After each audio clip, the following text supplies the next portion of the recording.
Hello everyone, I'm Carole MacNeil. I want to get to the raid of the Greenpeace ship Arctic Sunrise by armed Russian Coast Guard officers earlier this week. My guest here in studio calls what's happening terrifying and illegal. Christy Ferguson was on the Arctic Sunrise just 2 weeks ago and met with Russian authorities when they first boarded the ship. Christy is Greenpeace Canada's Arctic campaign coordinator. Christy Ferguson, first of all, what do you know about what's happening on that ship right now? Well, unfortunately, the ship has been in a blackout for about 15 hours. We've been unable to be in communication with the ship during that time, partly because the Russian authorities reportedly smashed our communication equipment. We do know that everyone on the ship is still being held. We know that the ship is under the control of Russian authorities, and that last we heard, everyone was being held under armed guard. And that was more than 15 hours That's ago right. that you had. How did you find out this information? Well, when the Coast Guard stormed our ship, they came down by helicopter. Officers rappelled. They came in with knives and guns.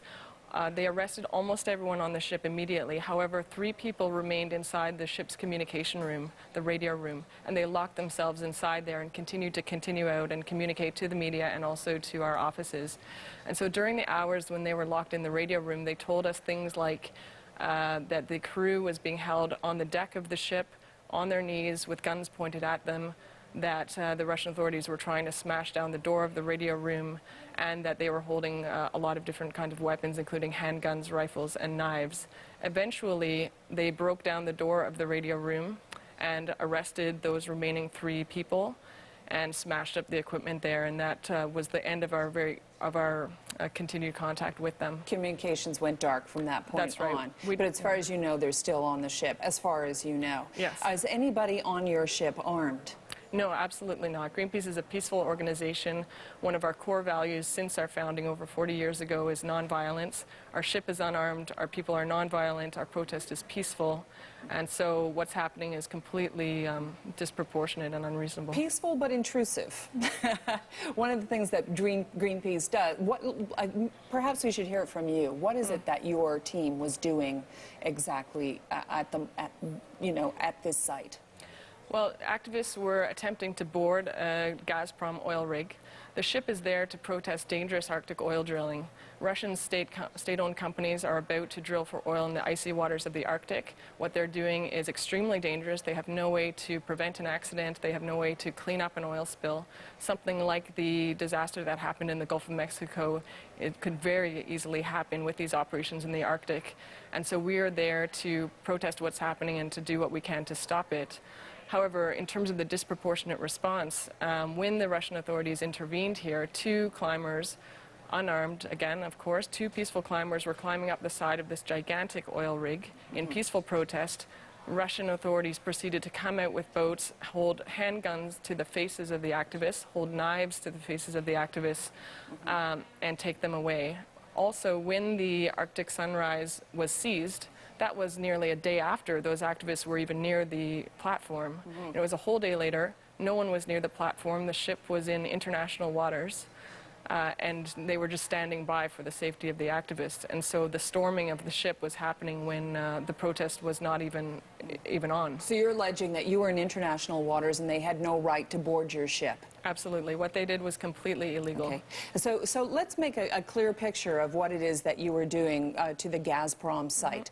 And that was, explain what it is you do from the moment that you want to board the Gazprom ship, the Gazprom drilling rig. Sure. What happened is the Arctic Sunrise, our ship sailed near to the platform but stayed within the exclusion zone. So it stayed 3 nautical miles away from the platform within international waters and within the sort of stated safety exclusion zone of that platform.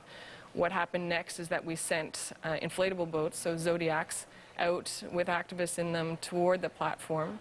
So boats were sent out to go close to the platform. At that time, the Coast Guard also sent Zodiacs out to meet them, and there was a confrontation at sea on the Zodiacs in front of the platform. So 2 climbers managed to get onto the rig.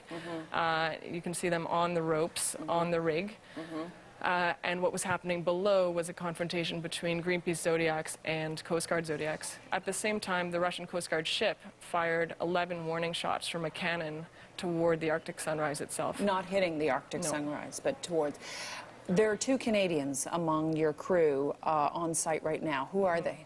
One is named Paul Rizicki. He's from Port Colborne, Ontario, and he's the chief mate of the ship, so he's the second in command of the ship and has been sailing with Greenpeace for over 25 years. The second is a man from Montreal who we can't name at this point because of legal reasons. Legal reasons, I don't understand. We just don't have the explicit permission to name the second person at this point. Okay. And because we can't be in direct contact with them on the ship, we haven't been able to secure that right now. Okay. One other question for you, because as the North melts, and it's melting at a even much more than expected rate, many countries, not only Russia, Canada, the United States, others, plan on drilling a great deal of oil in the north. So, you know, how's Greenpeace going to respond to that? Well, they plan to drill and we plan to stop them from drilling. It's as simple as that. What's happening is that the Arctic is melting. It's a global crisis, and oil companies and governments are responding by contributing more to that crisis. They are trying to take advantage of the melting and drill for oil. It's extremely dangerous for the local environment, and it's dangerous for the climate. And so Greenpeace and others have mounted a global response to this. We will continue to campaign against what's happening in Russia and what's happening in Canada as well, and in all the Arctic nations around the world. So we can expect more confrontations like that one. Absolutely. Greenpeace Canada's Arctic Campaign Coordinator, Christy Ferguson. Thank you, Christy, for coming in. Thank you. By the way, we are getting more details on that mass shooting in Chicago last night.